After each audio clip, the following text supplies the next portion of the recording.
Welcome again to another video for Coinstirs. Today we are going to be taking a look at what cryptocurrencies are and what they actually entail.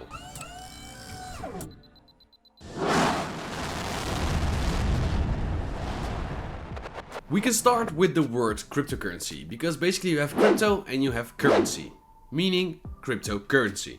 Crypto, the crypto part of it means encrypted.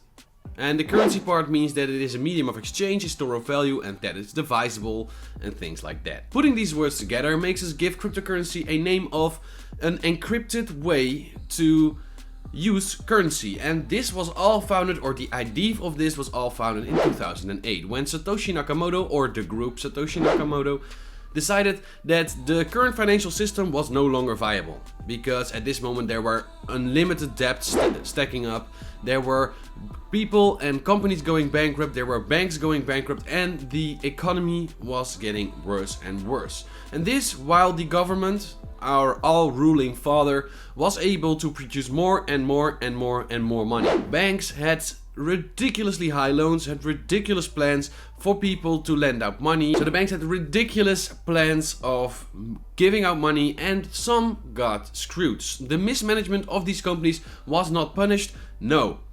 It was set with a bailout. So people were getting unlimited amounts of money to keep the bank afloat, and this was something that Satoshi Nakamoto saw and thought this is not the way, and therefore he invented a very cool thing, which is the Bitcoin white paper. In 2008 he created the Bitcoin white paper, which is a way to see how this project would work.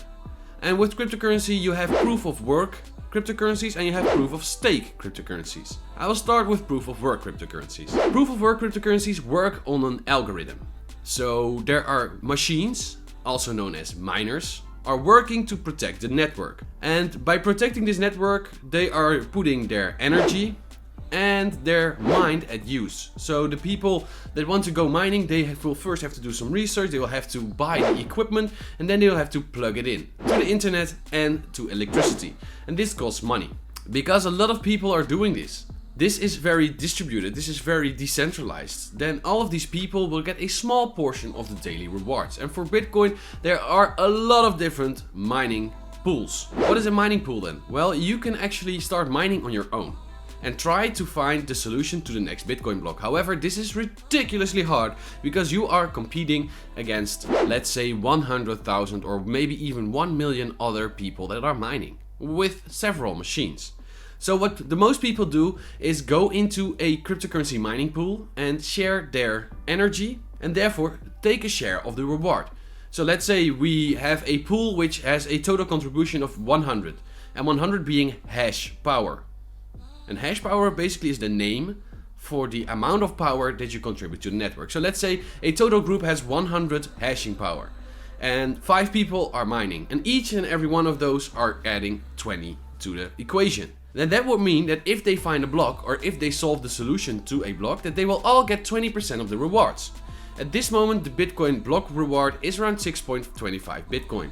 Meaning that for each and every transaction that a mining pool solves, you will get 6.25 Bitcoin, which is quite a lot. On the other hand, we have proof of stake cryptocurrencies, and proof of stake are somewhat less decentralized, but this kind of is a hot topic and not a topic that I'm going to be touching on in this video, but maybe in the next video. But proof of stake coins basically have the opportunity for you to set up your coins, to put the coins on the network, and with these coins protect the network, because you basically are a validator just by holding the coins. This means that the more coins you have, the more coins you will receive. And usually with proof of stake algorithms, these nodes or these cryptocurrency holders are also entitled to some way of voting. Now that we know how most cryptocurrencies work, we can take a look at what they actually entail, or what the benefits are for cryptocurrencies. Well, the first benefit being that it's a peer-to-peer network. Therefore, there's no one being able to take a small piece of the transaction or to block that transaction. Being peer-to-peer means from one person to the other. So if I wanted, I could send you 1 Bitcoin over the Bitcoin network without needing the confirmation of anyone, except the miners of course, but these are running each and every day. So there won't be a PayPal to block the transaction, there won't be a MasterCard to block the transaction, or there won't be a regular bank to block that transaction. This is one of the benefits that more people are starting to get a hold of cryptocurrencies. that more and more people are interested in becoming invested in cryptocurrencies. Besides that, for Bitcoin, for example, there also is a scarcity limit. So there is a built-in scarcity. There will only ever be 21 million Bitcoins. And these all need to be divided for everyone across the globe, because everyone can interact with it from on a peer-to-peer basis. So they do not need permission. It is a permissionless network. And this is something that really creates scarcity, because when there are only 21 million available around the whole world with almost 8 billion people, that makes you think twice about your decision. Especially because Bitcoin is nowadays even more scarce than gold and other scarce assets. And why is that? That's because Bitcoin is not traded that much on paper yet. For each ounce of gold, the bank can, let's say, lend out 100 times the amount of gold. For cash, this goes the same way. This is what we call fractional banking. And for Bitcoin, there still is not a way to do this. This also is one of the reasons that people are more and more likely to get more into cryptocurrencies when time prevails. Because people like scarcity, and people like to know what happens with their funds, because with fiat currencies there is an unlimited amount of supply, and because of this known scarcity it is very interesting to invest in, because you always know how many there are, you always know how many there are in your wallet, and there's no one who can change that. There's not a group or a person that can say, well, tomorrow I think we should have 42 million Bitcoins. This is something that truly attracts young investors, because young investors are more and more becoming aware of how the current system works and that we are currently being inflated away. With inflation rising to levels never seen before, it is becoming more and more interesting to invest in cryptocurrencies. Another cool feature for especially Bitcoin, and not per se every single cryptocurrency, is that Bitcoin has built a extra scarcity level in it. So each and every 4 years, we call it a 4-year cycle, each and every 4 years the Bitcoin mining reward halves. So like I just said in the video, that you currently get 6.25 BTC for solving a Bitcoin block.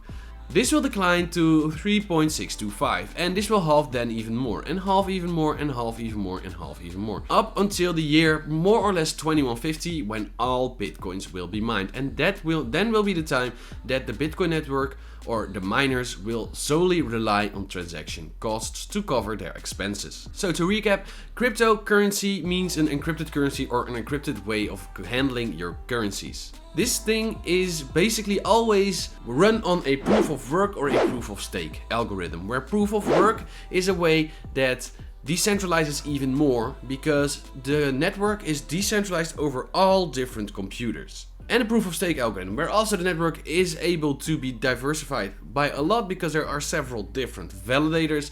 However, there is no such thing as hashing power there, so big players have more influence in the market, in my opinion, than they are with proof of work systems. The benefits of cryptocurrency are that it is a peer-to-peer system where no one can intrude your messages or your payments. So it's a permissionless network from person to person, and there is a built-in scarcity in it. So you always know what the tokenomics are, you always know what the exchange rate is, and you always will be able to find out how many coins there are, how many coins have gone lost, how many coins will be in circulation, and how many coins each and every address has. Let me know if I forgot to mention one of those cryptocurrencies. Let me know if you guys now have a more clear idea about how cryptocurrencies work, how Bitcoin works, and what you can do with it, and then I would love to see you guys in the next video.